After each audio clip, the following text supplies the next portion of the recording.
Oi, gente, tudo bem? Tô gravando essa aula aqui da minha casa, né, para a gente poder conversar um pouquinho sobre a nossa primeira atividade, que é com relação às grandes navegações. Eu sei que esse é um assunto que vocês já viram comigo lá na sala de aula, mas como já faz um certo tempo, acho que vale a pena fazer aí uma explicaçãozinha para vocês de novo sobre esse assunto, beleza? Então vamos lá, pessoal. Grandes navegações está dentro desse contexto da virada aí do século XV para o século XVI, quando a gente está tendo uma transição da Idade Média para a Idade Moderna, ok? Isso significa que tem muitas coisas acontecendo ao mesmo tempo. Uma dessas coisas é as grandes navegações, ok? Além disso, né, além das grandes navegações, a gente vai ter também aí o renascimento cultural, que é o nosso próximo assunto. A gente vai ter as reformas protestantes, a formação das monarquias absolutistas na Europa. Então, assim, é realmente um período de muita turbulência, de muitas transformações, e que vai realmente mudar completamente a história da humanidade, esse momento, né? E as grandes navegações contribuem muito para isso, beleza? Vamos começar a olhar aqui os nossos slides? Olha só, o que são essas grandes navegações? Eu trouxe uma definição aqui, né? Alguns pontos-chave para a gente entender isso. Então, olha só, definição do que é as grandes navegações. É o conjunto de expedições marítimas que buscavam rotas para o Oriente, em outras palavras, para as Índias. Pessoal, essas grandes navegações então vai ser o momento em que pela primeira vez na história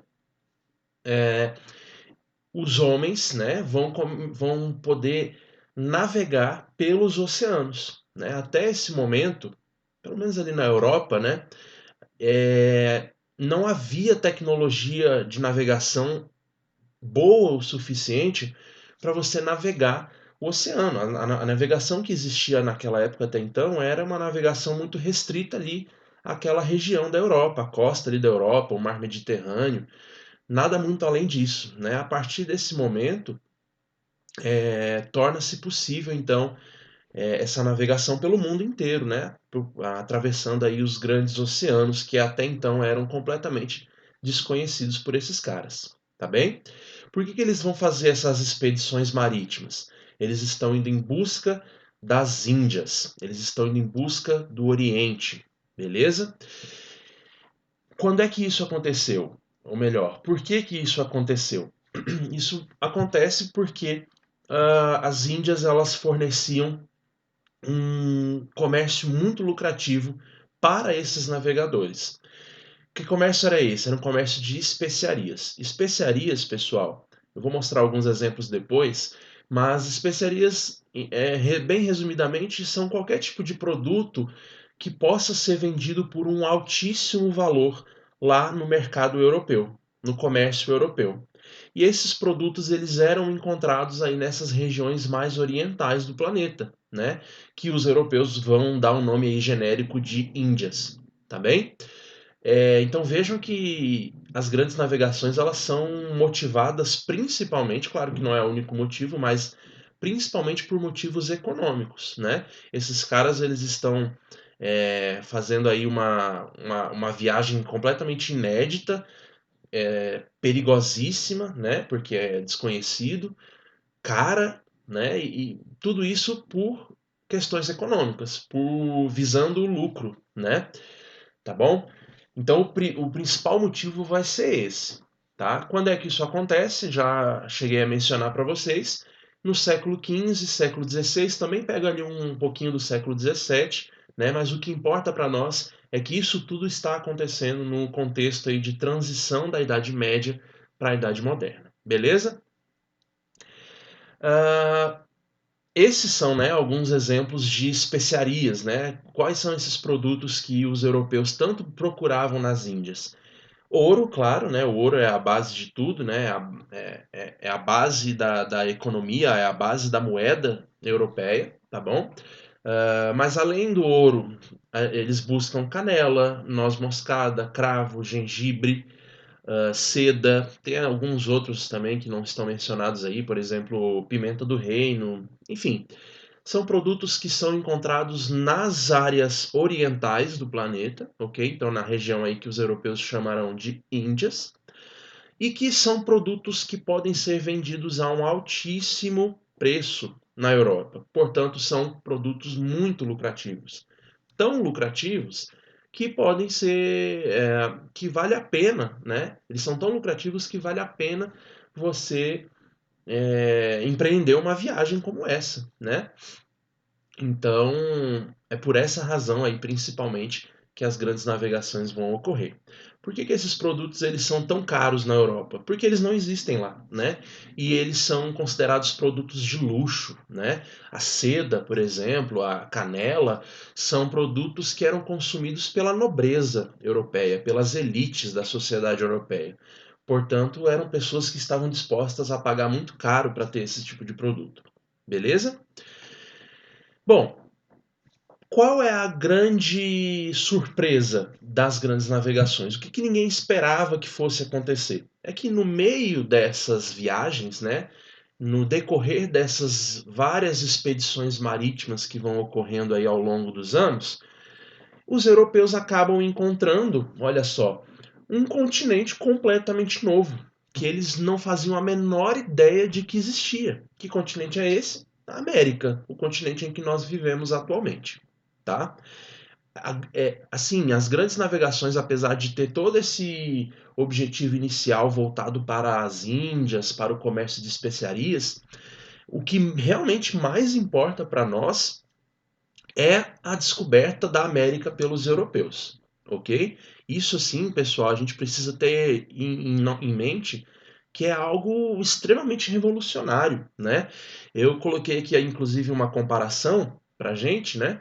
De que naquela época você encontrar um continente completamente novo e desconhecido é como se hoje nós encontrássemos um planeta, né? Um planeta novo, habitável e pior, um planeta que tenha seres humanos vivendo nele, né? É isso que acontece mais ou menos naquela época das grandes navegações, porque os europeus eles encontram um continente completamente novo que eles não conheciam e que, para a surpresa deles, haviam pessoas vivendo naquele lugar, que são os indígenas, certo? Então, imagina só naquela época o quão revolucionário não seria uma descoberta dessa, né, para os europeus, tá? Então, para a gente ter uma noção disso, façam essa comparação aí que eu coloquei, né? Como realmente se nós encontrássemos um planeta habitado por pessoas, né? Seria, imagina só, se isso acontecesse hoje, o tanto que as pessoas não ficariam completamente chocadas, algumas até apavoradas, né? Não é à toa, pessoal, que no primeiro momento a América vai ser chamada pelos europeus de Novo Mundo. Eles chamavam de Novo Mundo, para você ver como que realmente era quase que se fosse um planeta novo para eles, né? Só depois é que vai passar a se chamar América, em homenagem a um dos navegadores dessa época, chamado Américo Vespúcio. Ele foi responsável por fazer a maior exploração da costa americana e, portanto, em homenagem a ele, foi dado o nome ao continente de América. Tudo bem? Né? Então, olha só, quando você está explorando o desconhecido, algumas histórias começam a surgir, né? Porque tudo aquilo que o homem desconhece, ele tem medo, né? Ele teme aquilo que ele não conhece. É por isso que nessa época das grandes navegações, pessoal, começam a surgir grandes histórias de que no mar haviam monstros marinhos, né? Que eles eram monstros gigantescos que engoliam os navios, né? Outros relatos eram de que os povos do Novo Mundo eram povos exóticos que tinham traços não humanos, né? A natureza daquele Novo Mundo era completamente diferente, com grandes feras, grandes bichos, bichos exóticos, amedrontadores, né? Então, esse tipo de imagem aí, esse tipo de figura que vocês estão vendo, vai ser uma representação muito típica daquela época sobre aquilo que os marinheiros, né, das grandes navegações diziam encontrar nas suas viagens, né? Então você tem serpentes marinhas, peixes, baleias gigantescas, né? Outra história famosa é a do Kraken, né? Que seria uma lula, um polvo gigante que fosse capaz de destruir os navios de uma vez só, enfim. E a outra história, né, pessoal, que eu sei que pode parecer absurdo, né? Mas naquela época, né, pessoal? Porque hoje isso ninguém fala mais, né? Felizmente, né? Mas naquela época, pessoal, muitos ainda acreditavam que a Terra era plana, né? Então, a partir das grandes navegações, algumas pessoas temiam que os navios que navegassem pelo oceano, eventualmente acabariam chegando no limite do mundo, né? E aí, portanto, esse navio cairia num espaço sem fim, num buraco sem fim, né? E, portanto, esse também era um dos medos que algumas pessoas tinham naquela época. Na verdade, tá, pessoal, poucas pessoas já naquela época acreditavam que a Terra era plana. Eram poucas pessoas, né, que defendiam isso.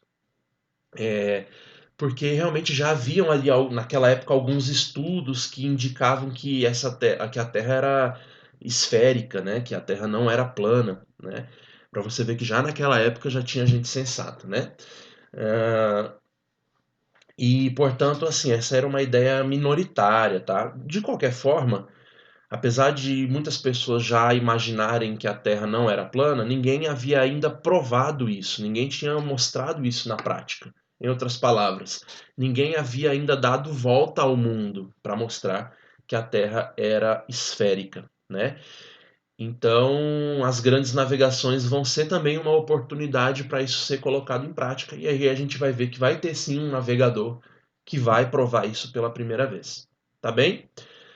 Bom, por que essas grandes navegações ocorrem nesse momento, né? Eu vou trazer aqui para vocês agora então alguns motivos, alguns fatores para que essas navegações tenham ocorrido a partir aí do século XV, tá? O contexto do século XV, pessoal, marca o momento em que as rotas terrestres para as Índias estavam bloqueadas, estavam ocupadas, principalmente aí pelos italianos e pelos turco-otomanos, que são aí povos que vão viver nessa região entre a Ásia e a Europa, tá? Na verdade, pessoal, na Idade Média, os europeus já estabeleciam comércio com o Oriente, com as Índias, tá? Só que esse comércio ele era feito por terra.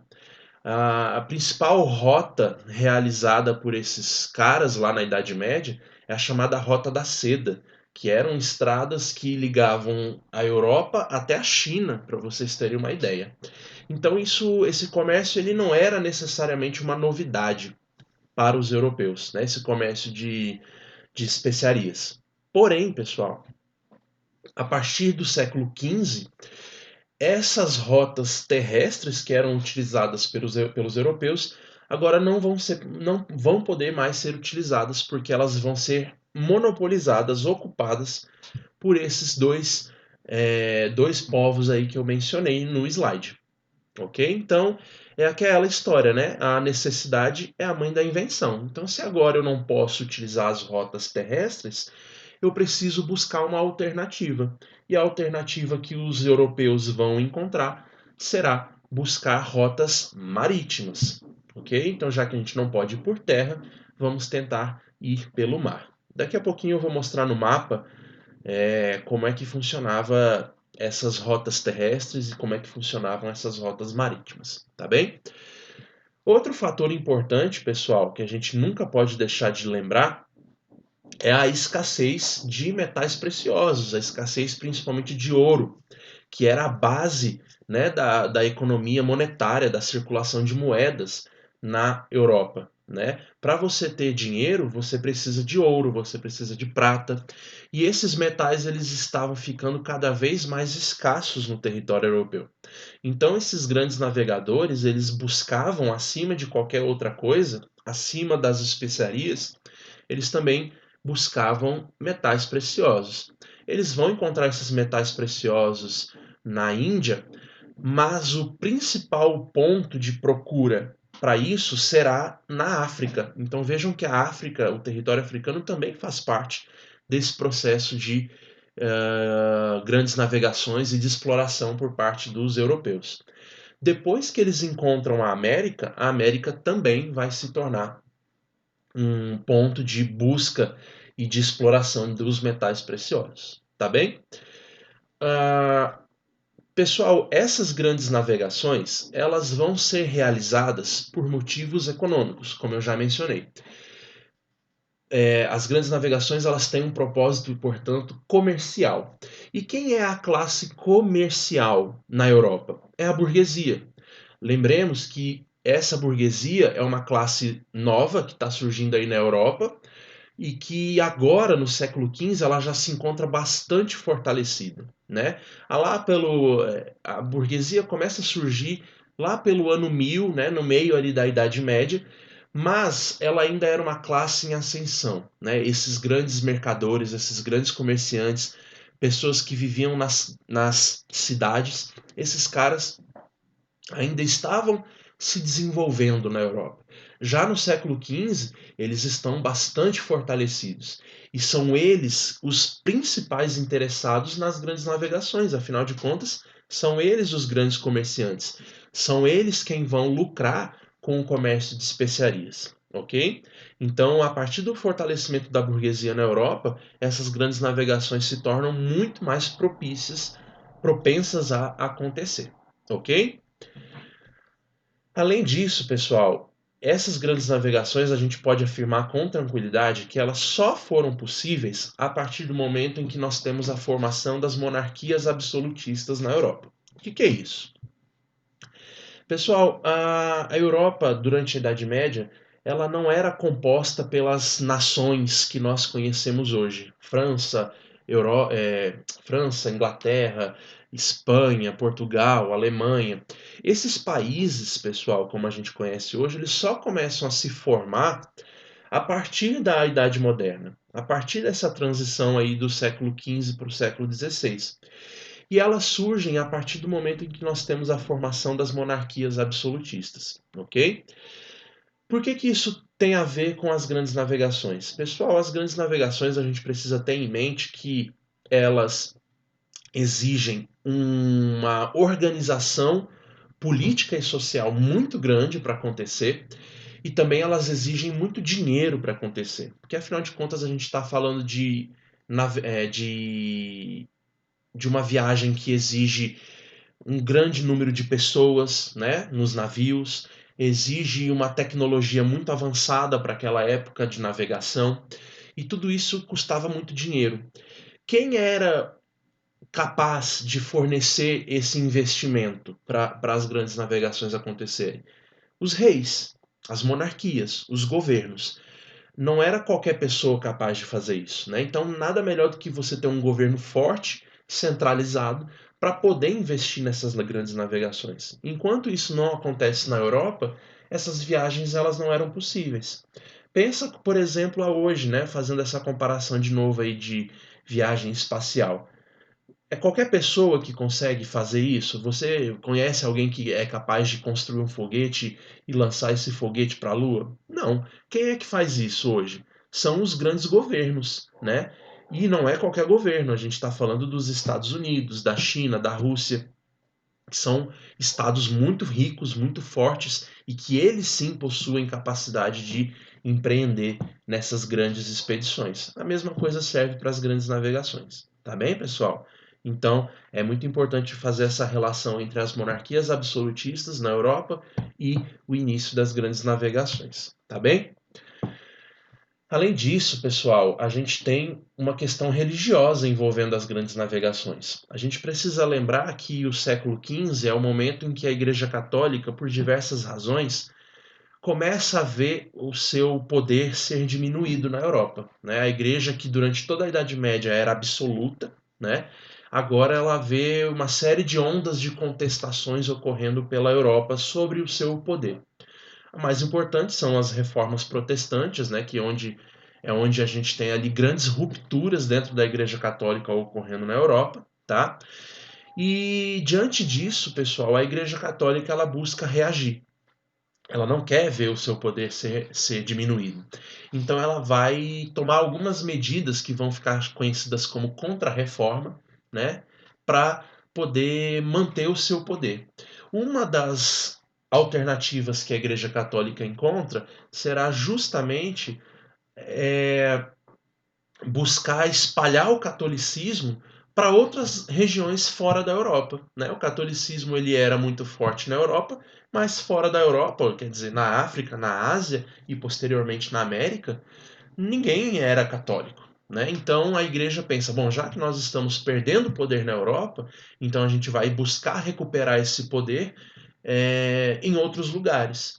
Então a Igreja Católica ela também vai incentivar as grandes navegações. Só que para a Igreja Católica o objetivo dela era outro, não é exatamente um objetivo comercial, e sim o objetivo de expandir o cristianismo, né, expandir o catolicismo para outras regiões. Beleza? Então vejam que até mesmo a Igreja Católica ela está relacionada a esse evento que a gente está estudando, tá bem? E a questão do renascimento também tem a ver com as grandes navegações, pessoal, porque lembra, o renascimento é o momento em que os homens passam a descobrir novas coisas, novas tecnologias, né? Eles, a partir da ciência, a partir da razão, os homens europeus eles descobrem que são capazes de fazer praticamente qualquer coisa, né? Então o renascimento ele nos fornece para as grandes navegações as tecnologias necessárias. Então, a partir do Renascimento, a gente tem a construção de navios mais avançados, capazes de fazerem essas viagens. A gente tem o surgimento de novos instrumentos de navegação que vão tornar possível uma navegação de longa distância, né? Por exemplo, aí a gente tem a bússola, o astrolábio, e por aí vai. E a gente tem também aí o desenvolvimento de conhecimentos como da astronomia e da geografia que também facilitam a navegação. E aí eu coloquei o exemplo da cartografia, né? A partir desse momento, o desenvolvimento dos mapas vai ser muito mais preciso, muito mais avançado, né? Facilitando então aí a vida dos navegadores dessa época, ok? Ah, esse mapa, pessoal, eu estou querendo justamente mostrar para vocês como é que funcionavam as rotas terrestres, né, que levavam às Índias. Esse trecho aí que vocês estão vendo em roxo e verde eram as rotas da seda, né? Portanto, eram esse caminho que os comerciantes europeus utilizavam durante a Idade Média para fazer um comércio com o Oriente, tá? Mas como eu falei para vocês, né, essa rota ela acaba sendo bloqueada a partir do momento em que ali na transição da Europa para a Ásia vão surgir os turco-otomanos, eles tomam conta desse território e aí essa rota passa a ser bloqueada para a maioria dos europeus, tá? Então, diante dessa situação, eles vão ser obrigados a buscar nova rota, uma rota agora marítima. É aí que surgem as grandes navegações. Bom, pessoal, como essa aula está ficando um pouco mais longa do que eu imaginava, eu vou então dar uma pausa, ok? E aí eu volto numa segunda parte para a gente terminar de falar sobre esse assunto das grandes navegações, beleza? Não deixe de assistir a segunda parte também, porque ela é igualmente importante. Até mais, um abraço.